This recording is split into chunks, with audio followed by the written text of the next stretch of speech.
Dear students, we have already taken up the first part of the Sehnai of Bismillah Khan. Now, today, the second part, part 2. In our previous class, we have come to know the evolution of Sehnai. We have come to know that Sehnai was modified from Pungi. It had a shrill, unpleasant sound.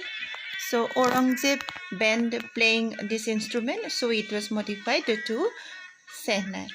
by N9. Sehnai was first played in courts and weddings, and thereafter the credit goes to Ustad Bismillah Khan to take the instrument on the stage. I hope you understood. Now we will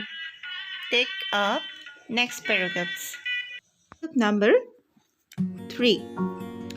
As a 5-year-old, Bismillah Khan played gilli danda near a pond in the ancient state of Damraon in Bihar. As a 5-year-old, 5 বছৰ বয়সত Bismillah Khan played খেলিছিল গিলি ডাণ্ডা এটা খেল সৰু ল'ৰা ছোৱালীবোৰে খেলে গাঁৱত যেটো আমাৰ টাংগুটি বুলি কোৱা হয় তেনেকুৱা ধৰণৰ এটা খেল সে গিলি ডাণ্ডা নিয়ৰ এ পণ্ড এটা পুখুৰীৰ পাৰত in the ancient state of Dumraon in Bihar তেওঁলোকৰ ডিষ্ট্ৰিক্ট বিহাৰ আৰু বিহাৰৰ এখন ঠাই সেইটো হৈছে ডামৰাউন আৰু ডামৰাউনত এনচিয়েণ্ট ষ্টেট মিন্স এডোখৰ ঠাই যিডোখৰ ঠাই নিজৰ ঘৰ বনাবৰ কাৰণে ৰখা হয় এটা এলেকা ধৰা তেনেকুৱা বা গৃহ বনাবৰ কাৰণে প্ৰস্তুত কৰা এটা এলেকা এই পুৰণি তেওঁলোকৰ যেটো ঘৰ আছিল তাৰে ঘৰৰ পুখুৰী পাৰত তেওঁলোকে গিলি ডাণ্ডা খেলিছিল He would regularly go to the nearby Bihariji temple to sing the Bhojpuri Saita. He would regularly go regularly গৈছিল to the nearby Bihariji templeৰ কাখলৈ গৈছিল to sing গাবৰ কাৰণে the Bhojpuri Saita. Bhojpuri Saita means চ'ত মাহত গোৱা এটা বিশেষ লোকসংগীত সেইটো হৈছে Saita আৰু ভোজপুৰী ভাষাৰ যেটো Saita সেই Saita গাবৰ কাৰণে তেওঁলোকে Bihariji templeৰ কাখত গৈছিল তেওঁ at the end of which he would earn a big laddu weighing 1.25 kg আৰু শেষত গান গোৱাৰ শেষত Saita গোৱাৰ শেষত he would earn তেওঁ উপাৰ্জন কৰিছিল earn means উপাৰ্জন কৰা পাইছিল a big laddu এটা ডাঙৰ লাড্ডু যেটো weight আছিল 1.25 kg 1 kg 25 gram a prize এটা প্ৰাইজ হিচাপে পাইছিল হেতু given by the local maharaja হে প্ৰাইজটো তেওঁ দিছিল তাৰে লোকেল যিজন স্থানীয় যিজন মহাৰাজা তেওঁ এটা প্ৰাইজ দিছিল আৰু প্ৰাইজ হিচাপে দিছিল এটা ডাঙৰ এটা লাড্ডু আৰু তাৰ weight আছিল 1.25 kg This happened 80 years ago এটো ঘটিছিল তেতিয়াৰ পৰা 80 years ago and the little boy has traveled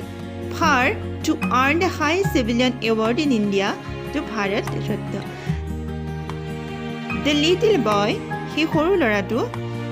5 বছৰৰ বয়সৰ হে ল'ৰাটো গৈ যেতিয়া 80 বছৰৰ পাছত মানে 85 years in his 85 years old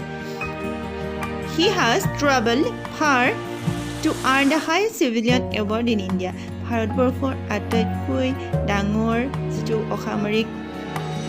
award সেই এৱাৰ্ডটো পাবৰ কাৰণে তেওঁ সমৰ্থ হৈছিল সেই এৱাৰ্ডটো হৈছে দ্য ভাৰত ৰত্ন বিসমিল্লাহ খানে তেওঁৰ 85 years old যেতিয়া হৈছিল তেতিয়া তেওঁ ভাৰতবৰ্ষৰ আটাইতকৈ ডাঙৰ অসামৰিক যেটো পুৰস্কাৰ ভাৰত ৰত্ন পাবলৈ তেওঁ সক্ষম হৈছিল next paragraph number 4 Born on 21st March 1916 1916 চনৰ 21 মাৰ্চত তেওঁ জন্মগ্ৰহণ কৰিছিল Bismillah belongs to a well-known family of musicians from Bihar. Biharer eta well-known family, বিখ্যাত eta well-known মানে বিখ্যাত family eta যেটো ফ্যামিলিৰ মানুহবোৰ কি মিউজিশিয়ান সংগীতজ্ঞ ফ্যামিলিৰ এটা তেওঁ জন্মগ্ৰহণ কৰিছিল His grandfather Rasul Box Khan তেওঁৰ গ্ৰেণ্ডফাদাৰৰ নাম আছিল Rasul Box Khan was the Sehnai Nawaz of the Bhojpur King's Court. Bhojpur King Court Rojar Bhojpuri Rojar যিখন ৰাজপ্ৰসাদ সেই ৰাজপ্ৰসাদত তেওঁ সেহনাই নৱাজ হিচাপে নিযুক্তি লাভ কৰিছিল তেওঁ কাম কৰিছিল সেহনাই নৱাজ হিচাপে His father Paygambur Bakhsh তেওঁৰ ফাদাৰৰ নাম হৈছে পয়গম্বৰ বাক্স and other paternal ancestors আনবোৰ paternal মানে দেউতাকৰ ঘৰৰ যিখিনি পৰিয়াল সেইখিনি paternal আৰু মাকৰ ঘৰৰ যিখিনি সেইটো maternal গতিকে paternal মানে পিতৃ ঘৰৰ ancestor উপৰিপুৰুষ পিতৃৰ উপৰিপুৰুষসকল were also great সেহনাই players সকলোবোৰ আছিল একোজন great সেহনাই players মহান সেহনাই বাদক আছিল সকলোবোৰ নতে বিছমিল্লা খানৰ ফ্যামিলিটো আছিল মিউজিচিয়ান আছিল আৰু তেওঁলোক সকলোবোৰে একোজন গ্ৰেট সেহনাই প্লেয়াৰ্ছ আছিল আৰু তেওঁৰ ইয়াতে এই পেৰাগ্ৰাফটোত আমি মনত ৰাখিব লাগিব তেওঁৰ গ্ৰেণ্ডফাদাৰৰ নাম ৰাছুল বক্স খান আৰু তেওঁৰ দেউতাকৰ নাম পয়গম্বৰ বাক্স আৰু তেওঁৰ গ্ৰেণ্ডফাদাৰে কি কৰিছিলে তেওঁৰ গ্ৰেণ্ডফাদাৰ আছিলে the shehnai nawaz of the Bhojpur kings court Bhojpur kings কোৰ্টৰ এজন সেহনাই নৱাজ আছিলে এই পেৰাগ্ৰাফটোৰ পৰা আমি এইখিনি কথাই জানিব পাৰিম নেক্সট নাও the paragraph number 5 The young boy took to music early in life. একেবাৰে early অৱস্থাতে early মানে একেবাৰে সোনকালে in life জীৱনৰ আটাইতকৈ বহুত সোনকালে তেওঁ লৈছিল মিউজিকক লৈছিল তেওঁৰ জীৱন হিচাপে লৈছিল মানে তেওঁ অনুশীলন কৰিছিল শিকিছিল at the age of 3 বছৰ বয়সত when his mother took him to his maternal uncle's house maternal uncles means মামাকৰ ঘৰলৈ তেওঁৰ মাকে তেওঁক লৈ গৈছিল in বেনাৰসত নাও বাৰাণসী এতিয়া বেনাৰসক কোৱা হয় বাৰাণসী বেনাৰসত থকা তেওঁৰ মেটাৰনেল আংকুল মোমাইকৰ ঘৰলৈ তেওঁ 3 বছৰ বয়সতে মাকে লৈ গৈছিল Bismillah was fascinated watching his uncle's practice to Sehnai Bismillah was fascinated Bismillah খানে বিৰাটেই তেওঁ ফেচিনেটেড হৈ পৰিছিল তেওঁ মোহিত হৈ পৰিছিল কেৱল তেওঁ বহুত আমোদ পাইছিল ৱাচিং হিজ আংকলছ প্ৰেক্টিছ তেওঁৰ আংকুলৰ প্ৰেক্টিছটো চাই তেওঁ যিহেতু সেহনাই প্ৰেক্টিছ কৰে সেই প্ৰেক্টিছখিনি উপভোগ কৰি তেওঁ বিৰাট ভাল পাইছিল soon Bismillah started accompanying his uncle Ali box তেওঁৰ আংকুলৰ নাম আছে আলী বক্স আৰু আলী বক্সৰ লগত তেওঁ একম্পেনিং কৰিবৰ কাৰণে একম্পেনিং মিন্স সহযোগ কৰিবৰ কাৰণে started আৰম্ভ কৰিছিল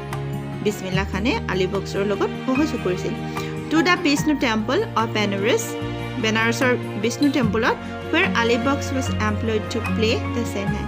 আৰু সেই বিষ্ণু টেম্পলত বেনাৰসৰ বিষ্ণু টেম্পলটোত আলী বক্সক সেহনাইৰ বাদক হিচাপে তাত এমপ্লয়েড কৰা হৈছিল মানে এমপ্লয়েড মিন্স নিয়োগ কৰা হৈছিল মানে তাতে তেওঁৰ চাকৰি আছিল সেইটো Ali Bux would play the shehnai Ali বক্সে সেহনাই বজাই আছিল and Bismillah would sit captivated আৰু বিছমিল্লাই বহি আছিল মোহিত হৈ বহি আছিল captivated হৈ চাই বহি আছিল 4 hours কেইবা ঘণ্টা ধৰি on end একেবাৰে শেষলৈকে ইমানেই তেওঁ ভাল পাইছিল বিছমিল্লা খানে 3 বছৰ বয়সতে মোমাইকে যেতিয়া সেহনাই বজাই মন্দিৰত বহি আছিল তেতিয়া তেওঁ একদম মোহিত হৈ ঘণ্টা ধৰি তেওঁ চাই আছিল slowly he started getting lessons লাহে লাহে তেওঁ তাৰ পৰা শিক্ষা ল'বলৈ আৰম্ভ কৰিছিল in playing the instrument and would sit practice throughout the day গোটেই দিনটো তেওঁ প্ৰেক্টিছ কৰিয়ে throughout means গোটেই দিনটো প্ৰেক্টিছ কৰিয়ে তেওঁ বহিছিল for years to come the temple of Balaji and Mangalamaya নামৰ যিটো মন্দিৰ আৰু যিটো বালাজী মন্দিৰ তালে তেওঁলোকে কেইবা বছৰ ধৰি গৈছিল at the banks of Ganga আৰু গংগাৰ পাৰলৈও তেওঁলোকে গৈছিল became the young apprentice favorite hunts তাতে young apprentice বোৰৰ কাৰণে apprentice means যিসকলে মানে apprentice mean শিকাৰু যিসকল শিকাৰু আছিল সেই শিকাৰুসকলৰ এডোখৰ ফেভৰিট হান্স আটাইতকৈ ভাল লগা এডোখৰ ঠাই গংগাৰ পাৰত হওক মংগলামায়াৰ পাৰতে হওক মংগলামায়াৰ কাষতেই হওক মন্দিৰৰ কাষত বালাজী টেম্পলৰ কাষতেই হওক সেই কিডোখৰ ঠাই হৈছে ইয়ং এপ্ৰেণ্টিছবোৰৰ কাৰণে এডোখৰ ফেভৰিট হান্স এডোখৰ বিৰাটে ভাল লগা এডোখৰ জেগা he could practice in solitude আৰু সেই জেগাবোৰ আছিল সলিটিউড একেবাৰে অকলশৰীয়া নিৰ্জন আৰু সেই তেনেকুৱা নিৰ্জন জেগাত তেওঁলোকে প্ৰেক্টিছ কৰি ভাল পাইছিল The following waters of the Ganga inspired him to improvise and invent rags that were earlier considered to be beyond the range of the same. The following water of the Gangar jitu flowing waters flow means boyoha pani Gangar boyoha pani khinie inspired him teok প্ৰেৰণা যোগাইছিল inspired to improve কৰিবৰ কাৰণে মানে তেওঁৰ ৰাগবোৰ উন্নত কৰিবৰ কাৰণে and invent আৰু আৱিষ্কাৰ কৰিবৰ কাৰণে invent means উদ্ভাৱন কৰিবৰ কাৰণে ৰাগছ নতুন ৰাগ সৃষ্টি কৰিবৰ কাৰণে তেওঁ কি কৰিছিল ইনস্পায়াৰ্ড কৰিছিল তেওঁক প্ৰেৰণা যোগাইছিল that were earlier considered to be beyond the range of the Senai আৰু যিবোৰক earlier considered আগতে বিবেচনা কৰা হৈছিল যে সেই ৰাগবোৰৰ চেন্নাই ৰাগবোৰৰ বহুত শিখৰ বুলি বিবেচনা কৰা হৈছিল মানে তাৰ আগতে চেন্নাই তেনেকুৱা ৰাগ সৃষ্টি হোৱা নাছিল কিন্তু বিছমিল্লা খানে কি কৰিছিল গংগাৰ পাৰত বহি মংগলা মায়াৰ কাষত বহি বালাজী টেম্পলৰ কাষত বহি তেওঁ এনেকুৱা ৰাগৰ সৃষ্টি কৰিছিল ৰাগ উদ্ভাৱন কৰিছিল সেই ৰাগ আগতে বিৰল আছিল মানে তেওঁলোকৰ কাৰণে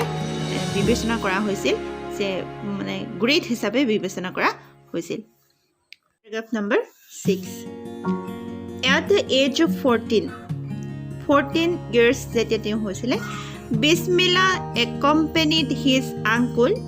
to the Allahabad music conference Allahabadত মিউজিকৰ এখন কনফাৰেন্স হৈছিল কনফাৰেন্স ধৰা সন্মিলন এখন হৈছিল এলাহাবাদত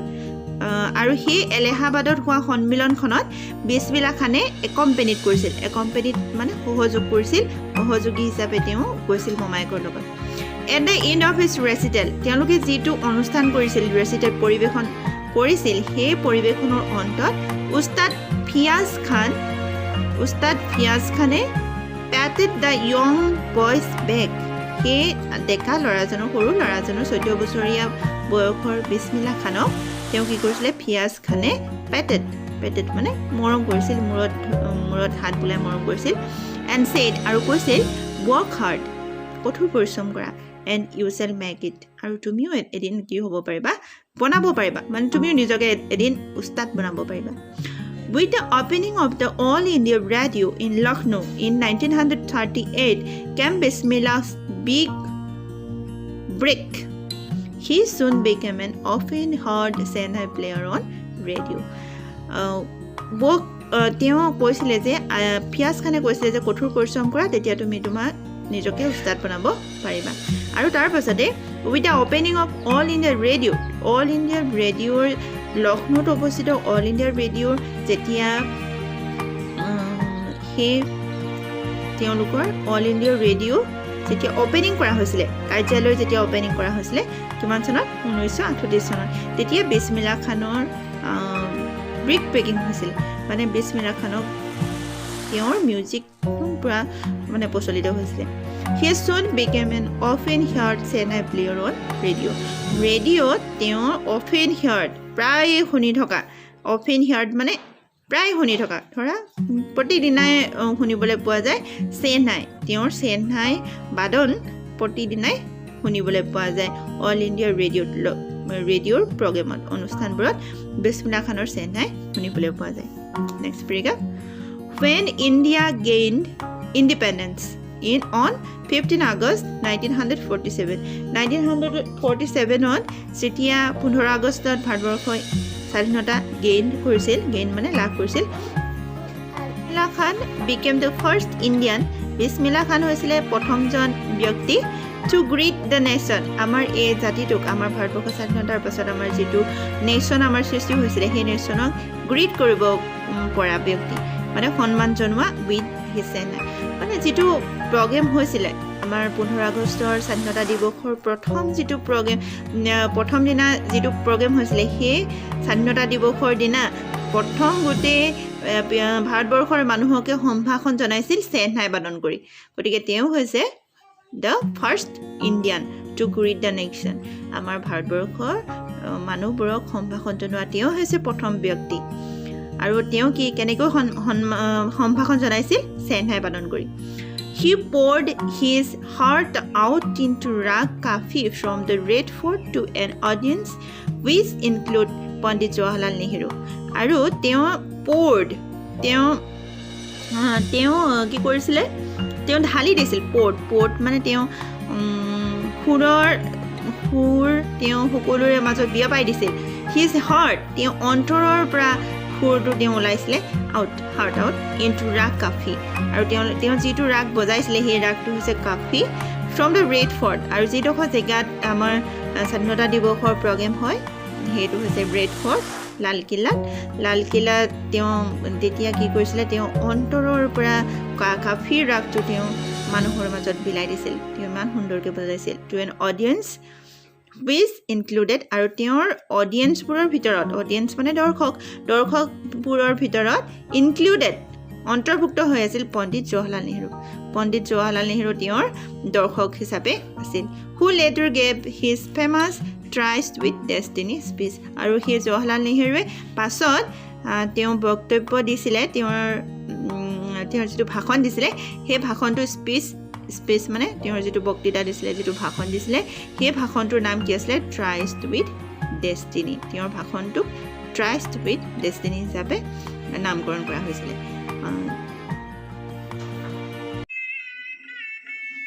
You will read the paragraphs again and again and then you will understand better.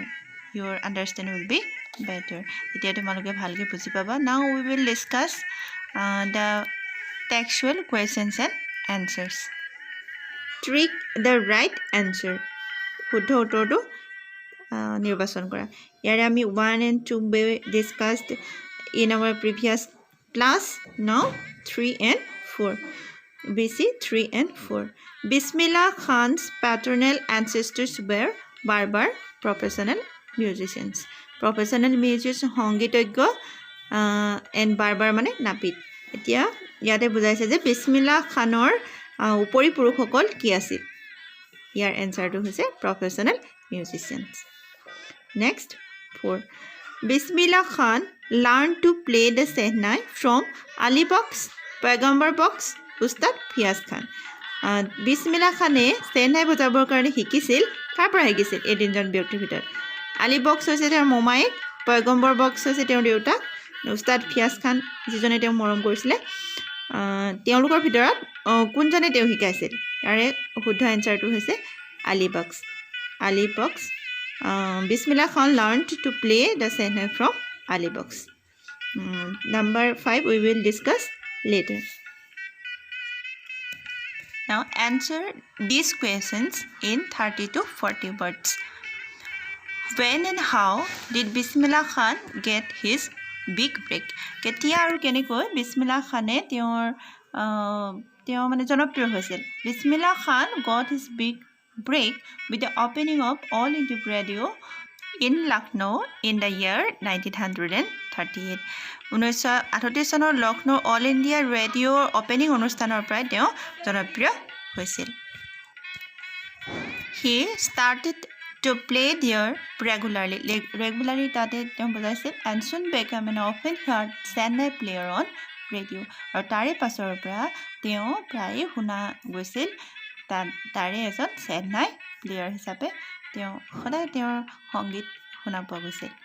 এইটো হৈছে ফাৰ্ষ্ট কুৱেশ্যনটোৰ এনসাৰ কেতিয়া আৰু কেনেকৈ তেওঁ জনপ্ৰিয় হৈছিল Now next question. Where did Bismillah Khan play the Sehnai on 15 August 1947? 1947 চনৰ 15 আগষ্টত বিছমিল্লাহ খানে Sehnai ক'ত বজাইছিল কোনটো প্লেছত তেওঁ বজাইছিল বা কেনেকুৱা অনুষ্ঠানত বজাইছিল Bismillah Khan played the Sehnai from the Red Fort on 15 August 1947 তেওঁ ৰেড ফৰ্টত বজাইছিল ৰেড ফৰ্ট লালকিল্লাৰ একেবাৰে ওপৰত বহি তেওঁ চেনাই বজাইছিল next question Why was the event historic? ইভেণ্টটো সেই প্ৰগ্ৰেমটো কিয় এটা ঐতিহাসিক প্ৰগ্ৰেম আছিল কিয় ঐতিহাসিক বুলি বিবেচিত কৰা হৈছিল The event was historic because Bismillah Khan was the first Indian to greet the nation from the Red Fort on the very first Independence Day, and his audience included the great men like Jawaharlal Nehru. সেই ইভেণ্টটো এইকাৰণেই historic আছিল কাৰণ বিছমিল্লা খানেই হৈছে প্ৰথমজন ভাৰতীয় ব্যক্তি যিজনে ৰেড ফৰ্টত উঠি লৈ ভাৰতৰ নাগৰিকসকলক তেওঁ সেই বিশেষ স্বাধীনতা দিৱসৰ দিনটোত তেওঁ সম্ভাষণ জনাইছিল আৰু তেওঁৰ অডিয়েঞ্চৰ ভিতৰত আছিল জৱাহৰলাল নেহৰুৰ দৰে ডাঙৰ ডাঙৰ ব্যক্তিসকল আশা কৰিছোঁ তোমালোকে বুজি পাইছা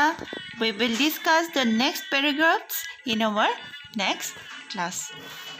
for today